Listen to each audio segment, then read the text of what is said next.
Hello friends, সবাইকে welcome জানাই নতুন একটি ভিডিওতে। এই মুহূর্তে যে গুরুত্বপূর্ণ আপডেটের দিকে নজর রাখবো, বিগ ব্রেকিং নিউজের দিকে নজর রাখবো, সেটি হচ্ছে এসএসসির নিয়োগের সমস্ত মেরিট লিস্টের রিপ্যানেলের নির্দেশ।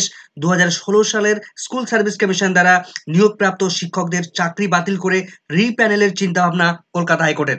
নবম, দশম, একাদশ, দ্বাদশ, গ্রুপ ডি, গ্রুপ সি বা ক্লার্কের 2016 সালের প্যানেলের রিপ্যানেল করতে চলেছে স্কুল সার্ভিস কমিশন। ফাঁকা ওএমআর শিট জমা করে চাকরি পাওয়া শিক্ষকদের রিপ্যানেলের চিন্তাভাবনা, যারা চাকরি পেয়েছে সেই তালিকা নতুন করে তৈরির চিন্তাভাবনা। 2016 সালে যারা চাকরি পেয়েছে, যে সমস্ত শিক্ষক, অশিক্ষক, কর্মী, ক্লার্কে যারা চাকরি পেয়েছে, তাদের প্যানেলের রিপ্যানেলের চিন্তাভাবনা কলকাতা হাইকোর্টের। তো বিস্তারিত কি কি ঘটনা ঘটেছে আজকে আমরা তা জেনে নেব। তো চলুন ভিডিওটি শুরু করা যাক। ভিডিও শুরু করার আগে বলে রাখবো বন্ধুরা, যারা চ্যানেলটিতে নতুন আছেন অবশ্যই একটু সাবস্ক্রাইব করে রাখার অনুরোধ রইল এবং ভিডিওটি ভালো লাগলে অবশ্যই একটু লাইক এবং কমেন্ট করে যাবেন। তো চলুন বন্ধুরা, ভিডিওটি শুরু করা যাক। তো আজকের এই মামলাটি নবম, দশম, একাদশ, দ্বাদশ, গ্রুপ সি, গ্রুপ ডি সমস্ত স্তরের শিক্ষক নিয়োগের ক্ষেত্রে, যার মামলাটির রেজিস্ট্রেশন নাম্বার 30649 2016 সালের। মামলাটি পিটিশনার রয়েছেন Baishakhi Bhattacharya Chatterjee versus state of West Bengal. মামলাটি আজ কোর্ট নাম্বার 29 নম্বরে কোর্টে মাননীয় বিচারপতি দেবাংশু বসাক এবং মাননীয় বিচারপতি সাব্বার রশিদের ডিভিশন বেঞ্চে তাদের সমস্ত পর্যবেক্ষণ কি, তারা কি নির্দেশ দিতে চলেছেন, কি আজকে শুনানি হয়েছে, বিস্তারিত চলুন আমরা জেনে নিই। 2016 সালে স্কুল সার্ভিস কমিশন যে নবম, দশম, একাদশ, দ্বাদশ, গ্রুপ সি বা গ্রুপ ডি অর্থাৎ বা ক্লার্কের চাকরির ক্ষেত্রে যাদের নিয়োগ হয়েছিল, চাকরিতে নিয়োগ পেয়েছিল, তাদের ফাঁকা ওএমআর শিট প্রকাশ করতে দেখেছিলাম আমরা স্কুল সার্ভিস কমিশনের অফিসিয়াল ওয়েবসাইটে। যাদের ফাঁকা ওএমআর শিট জমা করে চাকরি পেয়েছে, তাদের চাকরি বাতিলের দিকে হাঁটছে কলকাতা হাইকোর্ট। প্যানেলে তাদের নিয়োগ হয়েছিল, সেই প্যানেলটিকে রিপ্যানেল পুনর্মূল্যায়ন করে নতুন করে নিয়োগের চিন্তা ভাবনার দিকে এগোচ্ছে কলকাতা হাইকোর্ট। আজ অর্থাৎ 14 মার্চ 2024 তারিখে মাননীয় বিচারপতি দেবাংশু বসাক তার গুরুত্বপূর্ণ পর্যবেক্ষণ, যেটা যে প্রক্রিয়ায় স্কুল সার্ভিস কমিশন মেধা তালিকা তৈরি করেছিল, সেই প্রক্রিয়ায় পুনর্মূল্যায়ন করে নতুন করে মেরিট লিস্ট তৈরি করার কথা ভাবছে আদালত। 2016 সালে যারা চাকরিতে বসেছিল, এই চাকরির পরীক্ষায় বসেছিল প্রায় 23 লক্ষেরও কাছাকাছি ক্যান্ডিডেট, তাদের কিন্তু সমস্ত ওএমআর শিট পুনর্মূল্যায়নের চিন্তাভাবনা করছে কলকাতা হাইকোর্ট। কিন্তু এই ওএমআর শিটের পুনর্মূল্যায়নের ক্ষেত্রে বিভিন্ন ধরনের জটিলতা লক্ষ্য করা যাচ্ছে। এই সমস্ত শিক্ষক এবং অশিক্ষক কর্মী, ক্লার্কের যারা ফাঁকা ওএমআর শিট জমা করে চাকরি পেয়েছিল, তাদের চাকরি বাতিল করতে গেলে বা যারা ডুপ্লিসিটি করে চাকরি পেয়েছিল তাদের চাকরি বাতিল করতে গেলে, ফ্রেশদের ইনক্লুড করতে গেলে, নতুন করে রিপ্যানেল করতে গেলে বেশ কিছু সমস্যা লক্ষ্য করা যাচ্ছে। এক্ষেত্রে যেটা অত্যন্ত জরুরি বিষয় হয়ে দাঁড়িয়েছে, সেটা হচ্ছে ওএমআর শিট। 2016 সালের এসএলএসটি পরীক্ষা দিয়েছিল প্রায় তাদের মধ্যে থেকে প্রত্যেকের ওএমআর শিট পুনর্মূল্যায়ন করতে হবে, এমনই কিন্তু কোর্টের অবজারভেশন। সেখানে প্রায় 23 লক্ষ চাকরি প্রার্থীর ওএমআর শিট পুনর্মূল্যায়ন করার প্রয়োজনীয়তা লক্ষ্য করা যাবে। এখন কলকাতা হাইকোর্টের প্রশ্ন যে এই 23 লক্ষ ওএমআর শিট কি স্কুল সার্ভিস কমিশনের কাছে আছে? তখন স্কুল সার্ভিস কমিশন তারা হাত তুলে দেয়, তারা জানিয়ে দেয় যে তাদের কাছে কোনো ওএমআর শিট নেই। তাহলে সেই ওএমআর শিট কোথায় পাওয়া যাবে? এই মুহূর্তে অরিজিনাল ওএমআর শিট কারোর কাছেই নেই, শুধুমাত্র ডিজিটাল ওএমআর শিট রয়েছে। সিবিআই এর কাছে সেই ওএমআর শিট রয়েছে। ওএমআর মূল্যায়নকারী সংস্থা থেকে সিবিআই এই ওএমআর কালেক্ট করেছিল তারা, কিন্তু সিবিআই এর এই উদ্ধারকৃত ওএমআর শিট তারা মানতে চাইছে না। যারা চাকরি এই মুহূর্তে বিতর্কিত, যারা চাকরি রয়েছে, শিক্ষক, অশিক্ষক, কর্মী, যারা ক্লার্কে যারা চাকরিরত অবস্থায় রয়েছেন, বিতর্কিত চাকরি রয়েছে, তারা কিন্তু এই সিবিআই এর উদ্ধারকৃত ওএমআর শিটকে তারা মূল্যায়ন করছে না, বা তারা বলছে যে তাদের ওএমআর শিট সেগুলো নয়, সিবিআই অন্য কোনো ওএমআর শিট তারা তাদের সামনে উপস্থাপন করবে। সেক্ষেত্রে আমরা সেই ওএমআর শিটগুলো মান্যতা দিচ্ছি না। বিতর্কিত চাকরিরত ক্যান্ডিডেটরা তারা জানায় সিবিআই এর এই ওএমআর এর ভ্যালিডিটি নিয়ে তারা প্রশ্নচিহ্ন তুলেছে। এই ওএমআর শিট আমরা মানব না, সেটা আমাদের ওএমআর শিট নয়। এমন অবস্থায় প্রশ্নচিহ্ন ওঠে, কোর্ট প্রশ্নচিহ্ন তোলে যে তাহলে সমস্যার সমাধান কিভাবে হবে, সমস্যা কোথায় গিয়ে দাঁড়াবে, সমস্যা কিভাবে সমাধান করা সম্ভব হবে? তখন স্কুল সার্ভিস কমিশনের পক্ষ থেকে তারা জানায় যে সিবিআই থেকে তারা ওএমআর শিট কালেক্ট করেছে ইতিমধ্যেই, এবং তার পাশাপাশি তারা যে সমস্ত ক্যান্ডিডেটরা তাদের ইন্টারভিউ কে কত মার্কস পেয়েছিল, সেই ট্যালি শিট, সেই সমস্ত বিষয়গুলো, মার্কসের যে ক্যালকুলেশন শিট, সেগুলো তারা ইতিমধ্যে তাদের হাতে এসে পৌঁছেছে। এবং মেরিট লিস্ট যেটা সিবিআই এর হাতে ছিল, সেটাও কিন্তু তারা নিয়ে নিচ্ছে। অর্থাৎ সমস্ত ডেটা সিবিআই এর হাত থেকে তারা কিন্তু ইতিমধ্যে হাতে এসে পৌঁছেছে বা তারা তাদের কাছে রয়েছে। যদিও এই ওএমআর শিটের সমস্ত তথ্যগুলো অরিজিনাল নয়, সমস্তটাই ডিজিটালাইজড ডেটা রয়েছে। এমত অবস্থায় কোর্ট যদি অর্ডার দেয় যে ওএমআর পুনর্মূল্যায়ন করে নতুন করে প্যানেল তৈরি করতে হবে, তাহলে স্কুল সার্ভিস কমিশনের কোনো প্রবলেম নেই।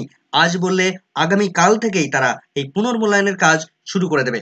তখন মাননীয় বিচারপতি দেবাংশু বসাক তিনি জানান যে ওএমআর পুনর্মূল্যায়ন করার কথা আদালত ভাবছে। এই 23 লক্ষ চাকরি প্রার্থী যারা ছিল, তাদের সমস্ত ক্যান্ডিডেটদের ওএমআর পুনর্মূল্যায়ন করার দিকে এগোচ্ছে কলকাতা হাইকোর্ট। আগামীকাল 15ই মার্চ 2024 তারিখ শুক্রবার এই মামলাটির পুনরায় শুনানি রয়েছে। এই মামলাটি আমরা দেখেছি লাগাতার কন্টিনিউ কিন্তু শুনানি চলছে। আমরা জানি এই মামলাটি ইতিপূর্বেই কলকাতা হাইকোর্টের সিঙ্গেল বেঞ্চ থেকে ডিভিশন বেঞ্চ, ডিভিশন বেঞ্চ থেকে সুপ্রিম কোর্ট, সুপ্রিম কোর্ট থেকে সমস্ত মামলাগুলো কিন্তু কলকাতা হাইকোর্টের চিফ জাস্টিসের কাছে পাঠিয়ে দিয়েছিল এবং চিফ জাস্টিস মহাশয় তিনি কিন্তু এই মাননীয় বিচারপতি দেবাংশু বসাক এবং সাব্বির রশাদ মাননীয় বিচারপতি তাদের বেঞ্চ অ্যাসাইন করে দেয় এবং একটা স্পেশাল বেঞ্চ তৈরি করে দেয়। এই স্পেশাল যেহেতু বেঞ্চ সেহেতু কিন্তু লাগাতার কন্টিনিউ কিন্তু শুনানি পর্ব চলছে। তো আগামীকালকেও কিন্তু শুনানি রয়েছে এবং দেখা যাবে যে আগামীকাল কি অর্ডার দেয়। আগামীকালকে কিন্তু এই পুনর্মূল্যায়নের অর্ডার দেওয়ার কিন্তু প্রবল সম্ভাবনা রয়েছে। তবে আজকের অর্ডার কপিটা পাবলিশড হলে সেটা কিন্তু আমরা অ্যানালাইসিস করব।